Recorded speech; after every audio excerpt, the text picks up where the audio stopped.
Imagine a place on Earth so deep that if you dropped Mount Everest into it, the mountain's peak would still vanish beneath 2 kilometers of black water. A crushing void where pressure turns steel into crumpled foil, where sunlight has never reached, and where every breath of air in your lungs would be squeezed to nothing in an instant. For millions of years, this abyss was thought to be completely lifeless. Then humans finally touched bottom and discovered something that should not exist. But the real shock came later. Not from the alien creatures thriving there, but from the one thing that never should have arrived: our own trash.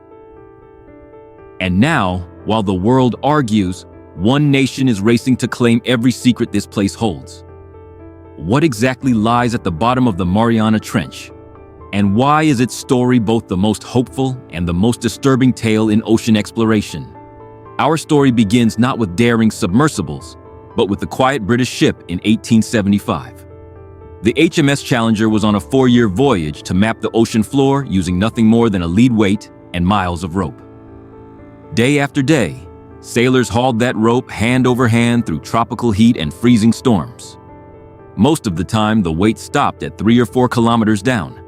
But one afternoon, east of the Philippines, the weight kept falling. They tied on more rope, and more, until the line finally hit bottom more than 8 kilometers deep. They had discovered the Mariana Trench, a vast crescent-shaped scar stretching 2,500 kilometers across the western Pacific, nearly 70 kilometers wide in places. And tucked inside it, the deepest point on the entire planet, the Challenger Deep. To understand why this scar exists, we must look beneath the surface of our world. The Earth's crust is broken into giant plates that float on a sea of hot magma. The Pacific Plate, 170 million years old, some of the oldest ocean crust on Earth, is slowly sliding westward. Where it meets the younger, lighter Philippine Plate, it doesn't stop. It bends downward in a process called subduction, plunging back into the mantle like a conveyor belt returning to the furnace. That collision rips the seafloor open, creating the trench. The older and colder the plate, the deeper it sinks. That is why the Challenger Deep reaches nearly 11 kilometers, 36,000 feet. Deeper than the height of Everest, plus another 2 kilometers of water on top. Now let's descend together, layer by layer, through the ocean's hidden worlds, and feel the pressure build. At the surface lies the sunlit epipelagic zone, warm, bright, and bursting with coral reefs and fish. This thin skin supports almost all life we know, but it ends at just 200 meters. Below that, the twilight zone begins. Sunlight fades to a ghostly blue. Pressure rises to 10 times surface levels. Strange creatures appear. Serpent-like oarfish longer than a bus. Transparent sea angels fluttering through the gloom. Eyes grow enormous. Colors vanish.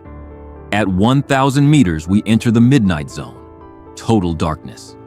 The only light comes from the animals themselves.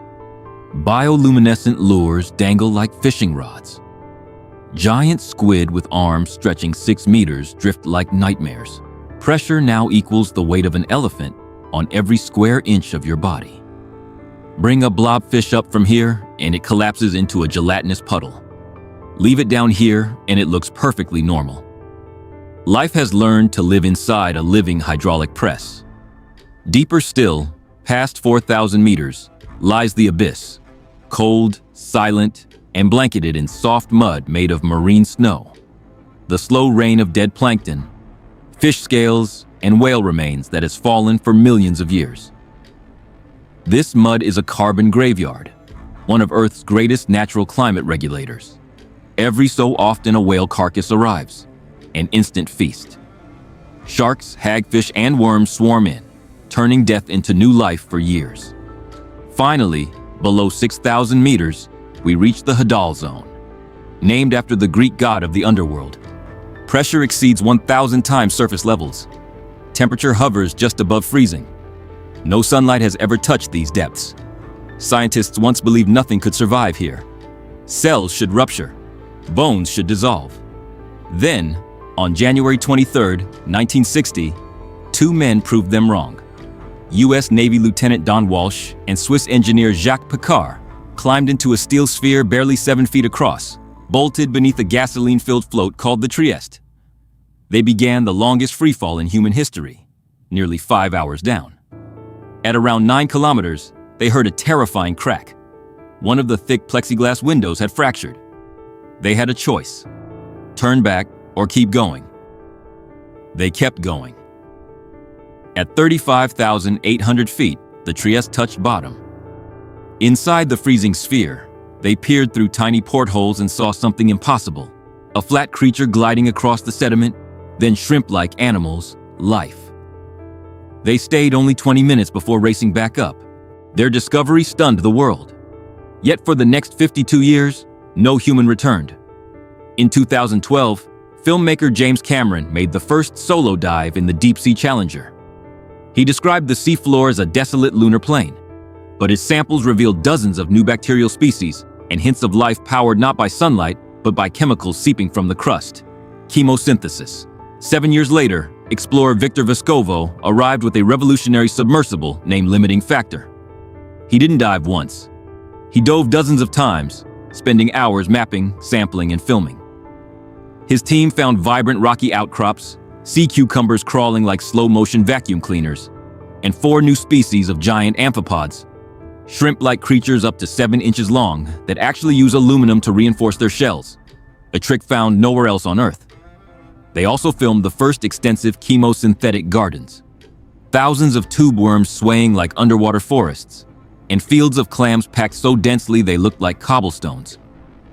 These communities live entirely on methane and hydrogen sulfide, no sunlight required. Life here doesn't just survive. It builds entire ecosystems in total darkness. Then came China.